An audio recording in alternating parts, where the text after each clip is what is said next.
It's Friday, September 8th. I'm Priyanka Arabindi. And I'm Trevo Anderson, and this is What a Day, the pod that doesn't care too much about this week's comeback for Victoria's Secret fashion show. Yeah, we, just like everybody else, have moved on to the Savage Fenty show. Yes. So sorry Yes. to Miss Victoria. Yes, that's the people's fashion show, okay? Sorry. On today's show, Florida's Supreme Court hears a case that puts abortion access on the line in the state.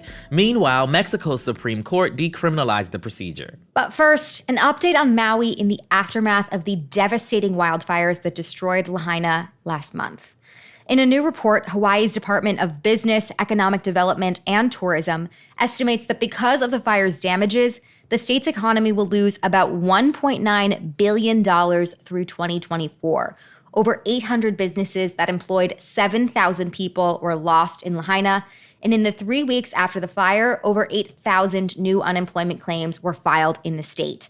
And according to the department's director, the fire has not only impacted West Maui where it burned, that impact has spread to the entire state. Yeah, absolutely. And I know there's been a bit of an about face on tourism in the area because of this economic impact. What do we know about that? Yeah, so at the beginning, state tourism officials were urging tourists to stay away from Maui. The island needed to rebuild. Obviously, that is a long-term process. But the major point was that there were so many residents in Maui who were in need of immediate shelter, food, and all these other resources that tourists shouldn't be getting in the way of. Like, tourists shouldn't be prioritized. It should be the actual people who live there. But pretty soon afterwards, state tourism officials changed their tune. They say that while tourists should avoid the areas that were damaged, they started to encourage them to come back to other parts of Maui and the other Hawaiian islands, saying that their spending is desperately needed for the local economy and keeping people employed and able to maintain their livelihoods. Yeah, now that's a pretty complicated ask, right? Because you've got this, which is what the tourism officials are saying, but then there's also the demand for sensitivity and respect from the locals. Can you tell us a bit more about that tension? Yes, definitely. We cannot get into the conversation about tourism in Hawaii without acknowledging some of these long-standing sentiments held by some Native Hawaiians and residents about the tourism industry. On one hand, obviously it provides revenue, but there's definitely a darker side to it as well. It's resulted in increased housing prices that price out Native Hawaiians from their homeland, climate change, which destroys the island's environment. And many feel like there's a lack of respect for the native land that tourists are occupying when they come for vacation, as well as a lack of awareness for how tourism has historically disenfranchised Native Hawaiians ever since 1778, when Captain Cook became the first European voyager to visit the islands. We know that Western contact is what led to the illegal overthrow of the Hawaiian kingdom in 1893 by the U.S. and the near extinction of the Hawaiian language and culture that followed. It's been responsible for so many bad things in this area, as well as being a source of revenue. So a lot of mixed feelings from a lot of people. Yeah, and we covered a bit of that history on our episode, Hawaii, an American Coup. Check that out, everyone. Definitely. So back to the situation here. What exactly do locals have to say about the place of tourists during the recovery process? Yeah, I mean, they want to make sure people are listening to the state's plea to avoid coming to West Maui. But some also do see the money that tourism brings in as necessary. Take a listen to Courtney Walter, a local chef, speaking to Reuters. That's how I felt too. We're like, we can't have tourists here right now. We need to feed and take care of our own people. But those places are still running, and all those people still have their bills to pay, and they're single parents, and they have mortgages, and they own businesses. I think people are realizing now that everyone else in Maui still needs to make money. According to Elihia Johnson, a public affairs officer for the Hawaii Tourism Authority, tourists should come to other parts of the island and support locally owned shops, restaurants, and farmers, and do activities run by small local businesses. All of that directly supports Maui residents and keeps them employed.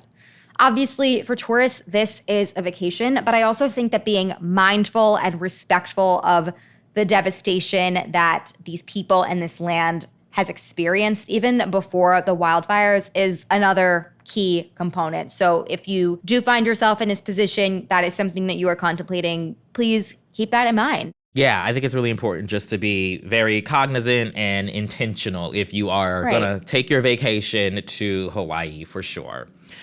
Thanks for that, Priyanka. Now on to some foolishness out of Florida, where today the state's Supreme Court will hear a case that could overturn 34 years of legal precedent regarding the right to abortion access. If successful, as it is suspected to be, the state, which now provides the most abortion access in the Southeast, will become a very different place for those in need of the medical procedure. Tell us a little more about this case and how we got here. Okay, so take a little trip down history lane with me. I promise I'll make it interesting.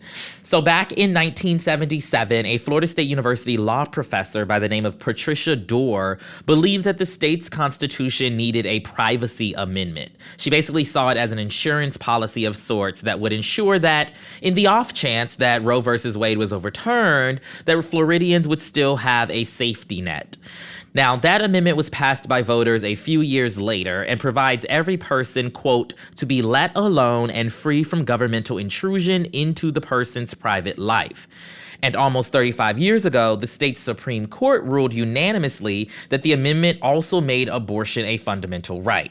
Well, today, with Republican Governor Ron DeSantis having appointed a majority of the justices on a very different court, the state is now arguing that the Supreme Court got it wrong those many years ago. Of course they are, and we know how this is probably going to go for these people. Exactly, right? It's not necessarily a good case. Interestingly enough, though, this case was brought by abortion rights supporters. It's formally named Planned Parenthood of Southwest and Central Florida versus Florida, and it was meant to challenge the state's 15-week abortion ban, or HB 5. That ban is actually modeled on the Mississippi law that the U.S. Supreme Court upheld with their Dobbs decision. But wait, there's more. Because DeSantis and his Republican-led legislature feel fairly confident that the state Supreme Court will side with their regressive foolishness, they have already approved a 6-week abortion ban that'll be triggered to go into effect 30 days after the court's decision in their favor. So, in one swoop, the state could go from protecting the right to an abortion to banning them after 6 weeks. Yeah, and as we have said many times, most people do not know that they are pregnant by 6 weeks. That is very early into a pregnancy. Absolutely. But Republicans don't care about that, right? In total, at least 13 Republican-led states have banned abortion. That's according to the Guttmacher Institute, which has resulted in countless near-death experiences and so much trauma for people seeking care for pregnancy complications. There's a lawsuit in Texas, for example, that has exposed this very issue. But after Dobbs, state constitutions have become important battlegrounds, especially as abortions rose in most states this year. That, by the way, includes Florida. So many people will be negatively impacted, if and when this 6-week ban goes into effect. Of course, we will keep updating y'all on this and much more, but that is the latest for now.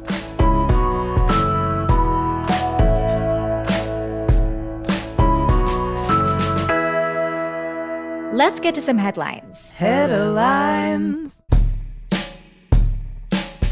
Former Trump advisor Peter Navarro was convicted yesterday of 2 contempt of Congress charges. That is because he defied a subpoena from the House Select Committee investigating the January 6th attack on the U.S. Capitol. Each count carries up to 1 year behind bars and a maximum fine of $100,000. The verdict makes Navarro the second top Trump advisor to be convicted of contempt of Congress. The first was former White House advisor Steve Bannon. He was convicted of 2 counts last summer and was sentenced to 4 months in prison. Bannon is appealing his conviction, and Navarro intends to do the same. And staying on the topic of illegal woes in connection to Donald Trump, over in Georgia, District Attorney Fani Willis yesterday accused Representative Jim Jordan of trying to obstruct and interfere with a state criminal proceeding and advancing, quote, outrageous partisan misrepresentations. As a reminder, Willis is the DA leading the charges against Trump and 18 others over their efforts to overturn the 2020 election results in Georgia. And Republican Representative Jordan, a close Trump ally, sent a letter to DA Willis last month questioning her motivation behind the investigation and demanding documents by Thursday, aka yesterday.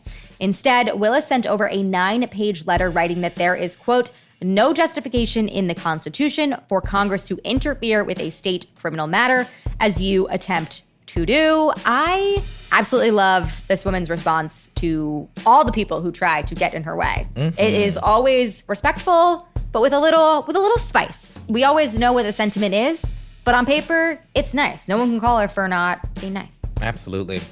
Some exciting news out of Mexico. The country's Supreme Court ruled on Wednesday that federal laws prohibiting abortion are unconstitutional violations of women's rights. The decision effectively decriminalizes the procedure by removing abortion from Mexico's penal code and requires all federal health institutions to offer abortions to anyone who wants it. Imagine that. Wednesday's ruling is part of a larger trend throughout Latin America, where more and more countries have expanded access to the procedure. And while abortion is still a crime in some Mexican states, state judges will have to abide by the Supreme Court's decision in their rulings. Meanwhile, Mexico will soon elect its first ever woman president as two women finalists face off for the top spot. On Wednesday, the country's governing party chose Claudia Sheinbaum as its nominee for the presidency. Sheinbaum is a former mayor of Mexico City and a protege of current Mexican president Andrés Manuel López Obrador. She'll go head-to-head with opposing party nominee Xochitl Gálvez, an indigenous activist and tech entrepreneur. Both women are fairly progressive, having shown support for social welfare programs, as well as the Supreme Court's decision to decriminalize abortion. Voters will head to the polls next summer to decide which of the two will lead them. In the words of RuPaul herself, may the best woman win. Yes, definitely. New York City Mayor Eric Adams called on state and federal officials to provide more support in handling the city's migrant crisis, saying that he does not, quote, see an ending to it. Take a listen to what he had to say during a town hall in Manhattan. This issue will destroy New York City. Every community in this city is going to be impacted. Adams went on to say that his city faces a $12 billion deficit, an amount that officials say migrants will cost the city over the next 3 years. For context, New York City has struggled to accommodate a surge of migrants from the southern border, with over 110,000 asylum seekers in need of housing, funds, and other services. While the city's sanctuary policies require officials to provide shelter to anyone who needs it, shelters and schools just cannot keep up. Adams has repeatedly asked President Biden and New York Governor Kathy Hochul to help his administration address the crisis by providing more funding and housing along with expedited work permits. And Wednesday was no different, with Adams claiming that his administration has received no support. The mayor's remarks drew strong support from Republicans, of course, who want to do away with New York City's sanctuary policies entirely.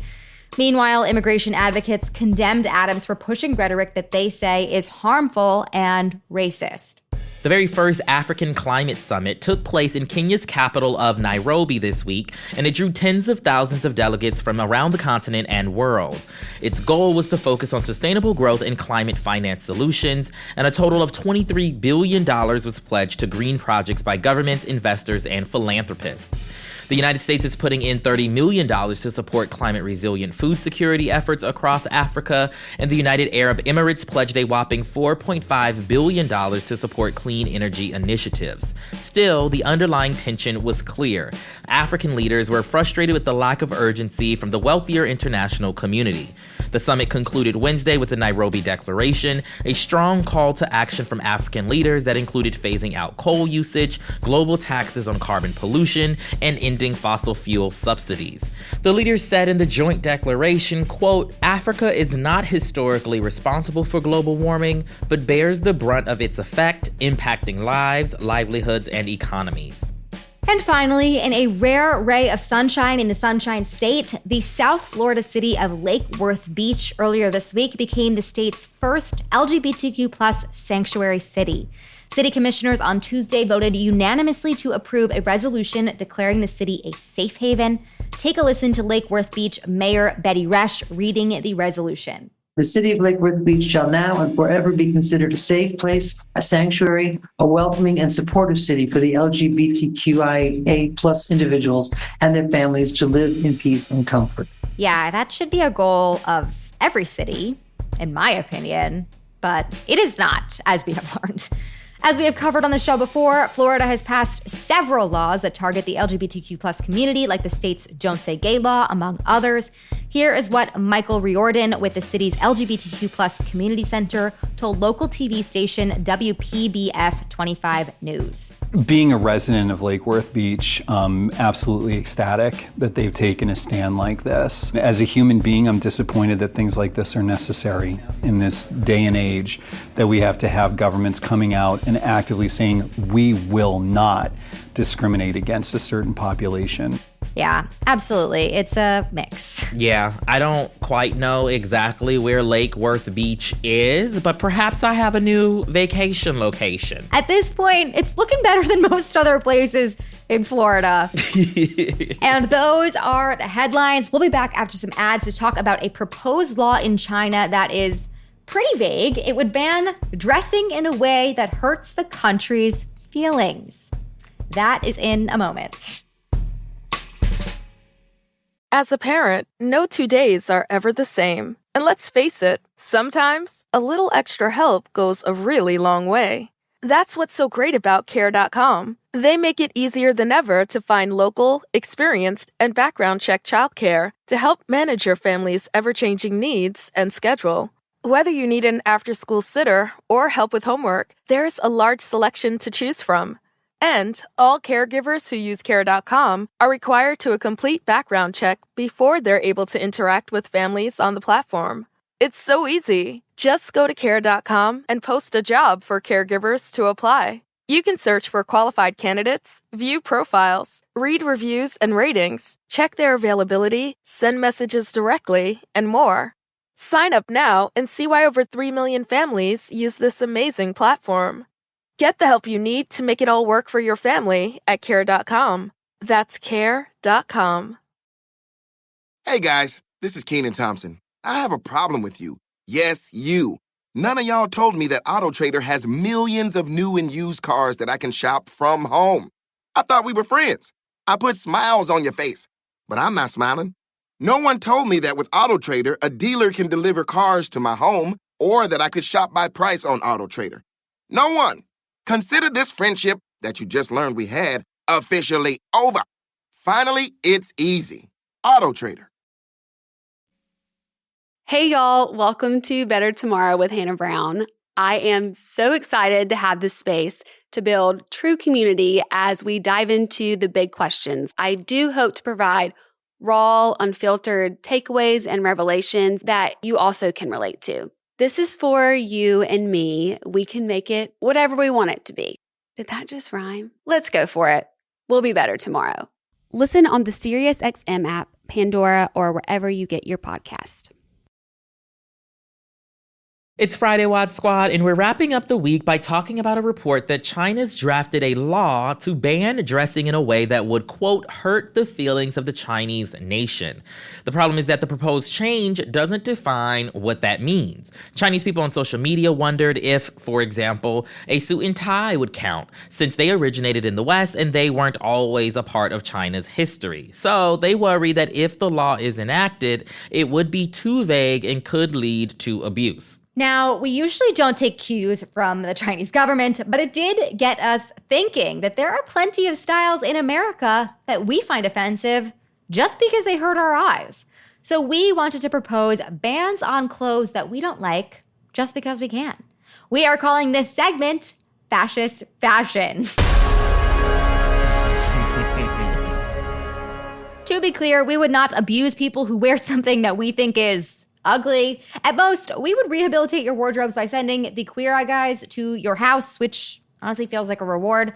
So Tre'vell, if you were a fashion dictator, what is first up on your list of things to ban? First up on my list is socks with sandals. Okay. I'm offended at the thought of it, let alone witnessing it. Yes, that feels high on the list, but my jaw dropped in surprise because mine is also sock themed. It feels like we're on the same page here. I would also add really quickly jorts, jean shorts. Shorts. Not to be confused with Daisy Dukes. If they're like Daisy Dukes, so they're like above mid-thigh, that's acceptable. That's allowed. Anything below mid-thigh and you're calling them shorts, it's time to get rid of them.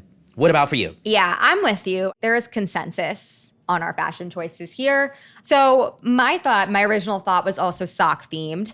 And I was a little hesitant on this because the fashion girls are doing it and it looks cool on them. But I just gotta say, a crew sock on most people, the ones that cover your ankle, because it's usually a man of a certain age wearing it with a gym shoe, they're bad. They are so bad. It's unflattering. It looks bad on everybody. I mean, the cool girls with the loafers can pull it off, but that is 3 people on this planet. They can also pull off jorts. So they're in their own world. It's fine. They're not normal people. It's not for the rest of us. Again, we will not punish any of you for wearing these clothing items. If that is what you do, if we hurt your feelings, we're so sorry, but you hurt our eyes.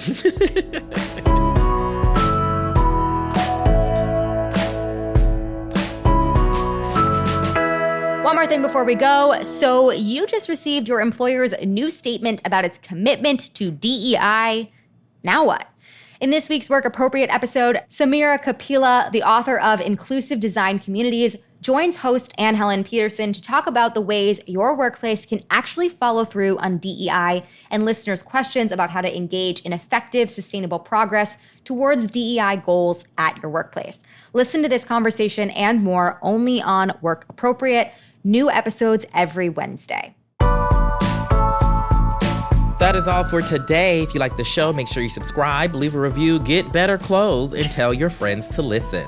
And if you are into reading and not just progressive wins in Mexico like me, What A Day is also a nightly newsletter. Check it out and subscribe at crooked.com/subscribe. I'm Priyanka Arabindi. I'm Tre'vell Anderson.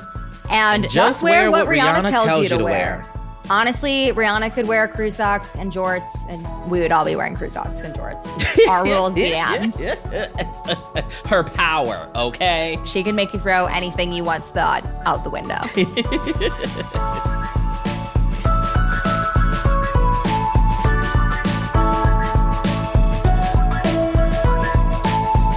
What A Day is a production of Crooked Media. It's recorded and mixed by Bill Lance. Our show's producers, Itzi Quintanilla, Raven Yamamoto, and Natalie Bettendorf are our associate producers, and our senior producer is Lito Martinez. Our theme music is by Colin Gilliard and Kashaka.